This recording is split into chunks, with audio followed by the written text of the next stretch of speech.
कैसे शिनचैन की ये मूवी शाहरुख खान की जवान को भी खत्म करने वाली है और कैसे बेन 10 की रिसेंट सीरीज ने बेन 10 की लेगेसी की वाट लगा दी है। गाइस वीडियो बहुत ही मजेदार है तो बने रहना वीडियो के एंड तक। नंबर 1, बेन 10 रिसेंट सीरीज ने बेन 10 की लेगेसी की वाट लगा दी है। अब मैं ऐसा क्यों बोल रही हूँ इसे जानने के लिए शुरुआत से शुरू करते हैं। तो बेन 10 की शुरुआत होती है 2005 में ओरिजिनल बेन 10 के शो के साथ। इसकी स्टोरी तो हम सबको पता है कि कैसे जंगल में बेन 10 को ओमनीट्रिक्स मिलती है। इस सीरीज में बेन 10 बस 20 जितने कुछ एलियंस में ही ट्रांसफॉर्म हो सकता है, लेकिन बस इसी सीरीज से बेन 10 बहुत ज्यादा पॉपुलर हो गया था। इसके कुछ 50 एपिसोड आए थे और 2007 तक ये कंप्लीट हो गया था, जिसके बाद आया बेन 10 एलियन फोर्स और ये शो लिटरली लेजेंडरी था। इसने ही बेन 10 को वर्ल्ड वाइड फेमस कर दिया था, जिसमें ये 15 साल का था। उसके बाद आया बेन 10 अल्टीमेट एलियन, ये भी लोगों को बहुत ज्यादा पसंद आया और यही वो टाइम था जब बेन 10 अपने पूरे हाइप में था। इसके भी कुछ 50 एपिसोड थे और इसमें कई सारे अलग अलग एलियंस और अल्टीमेट एलियंस भी इंट्रोड्यूस किए गए थे। फिर आया बेन 10 ओमनीवर्स, जिसने अपने एनिमेशन से लोगों को थोड़ा उदास किया था, क्योंकि इसमें बेन 10 का एनिमेशन चेंज किया गया था और इसमें हमें ग्वेन और क्वीन भी ज्यादा नहीं दिखे थे, तो ये लोगों को उतना पसंद नहीं आया। लेकिन फिर भी जैसे तैसे करके सर्वाइव कर लिया और फिर आखिर में आया बेन 10 रिबूट, जो कि 2016 में आया था और लिटरली इसने सबका मूड ऑफ कर दिया। सबसे पहले तो इसका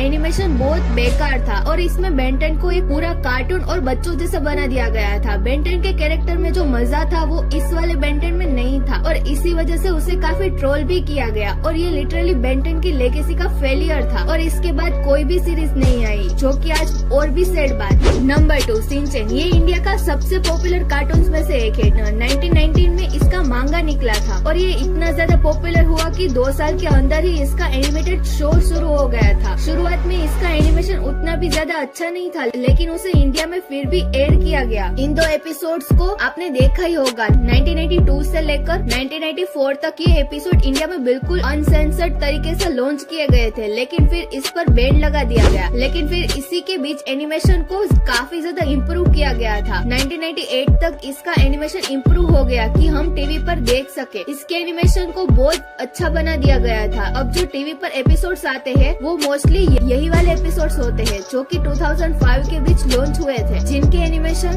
बहुत ज्यादा अच्छा है और इन्हें काफी अच्छा सेंसर भी किया जाता है। और अगर आप बात करें तो शिनचैन के एनिमेशन की तो काफी ज्यादा इम्प्रूव कर लिया है। एक 3D एनिमेटेड मूवी भी आई थी, जो कि अब तक शिनचैन की सबसे ज्यादा पैसे कमाने वाली मूवी है, जो कि जल्दी इंडिया में भी रिलीज हो जाएगी और शायद ये कितने ही रिकॉर्ड तोड़ ले। वैसे इस बीच शिनचैन की कई सारी मूवीज भी रिलीज हुई है, लेकिन उनकी एनिमेशन में ज्यादा बड़ा डिफरेंस नहीं था। वो नॉर्मल 2005 के बाद वाली सीरीज जितना ही अच्छा था। Number 3, Spiderman. इस सुपर हीरो का नाम कौन नहीं जानता। अगर आप इस कैरेक्टर के इवोल्यूशन की बात करें तो कॉमिक बुक एरा में जाना पड़ेगा और बहुत सारा डिटेल हो जाएगा, तो इसलिए इस वीडियो में हम स्पाइडरमैन एनिमेटेड सीरीज की बात करेंगे। इसकी शुरुआत 1986 में स्पाइडरमैन से हुई थी, तो जाहिर सी बात है उस टाइम के शूट के वजह से उसकी एनिमेशन बहुत ज्यादा बेकार थी और उसमें कोई खास स्टोरी लाइन भी नहीं थी और उतने सारे कैरेक्टर्स भी नहीं थे। फिर स्किप करके 1981 में आता है। फिर से आया स्पाइडरमैन शो, जिसमें पहले वाले स्पाइडरमैन के मुकाबले